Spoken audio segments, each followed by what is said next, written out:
Улсын хэмжээнд энэ оны 9-р сарын байдлаар 60-аас дээш настай ахмадууд нийт хүн амын 7.8%-ийг эзэлж байна. Нийт ахмадуудын 59.5% нь эмэгтэй, 40.5% нь эрэгтэй. Хүн амын дундаж наслал 1992 онд 62.7 байсан бол 2001 онд 63.4, 2011 онд 68.3 байжээ.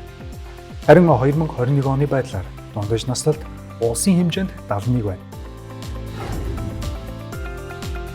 Эрэгтэй эмэгтэй хүмүүсийн дундаж наслалтын зөрүү 2000 онд 5.7 байсан бол 2021 онд 9.4 болж нэмэгджээ.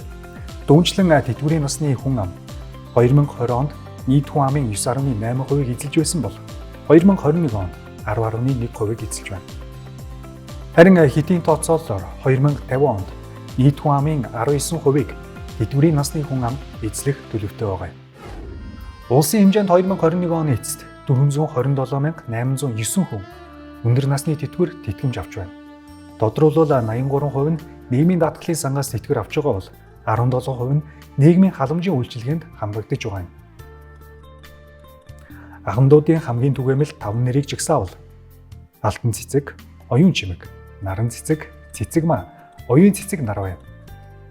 Үүнээс гадна ахмадын баяраар буюу 10 дугаар сарын 1-нд хорвоод мэндэлсэн 1184 ахмад тастан байдаг. Улсын хэмжээнд 100-аас дээш настай 155 иргэн бий. Тэгвэл Монголын хамгийн өндөр настан 112 настай байна.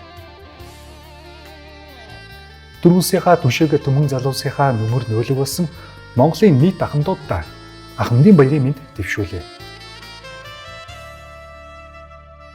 Үндэсний статистикийн хороо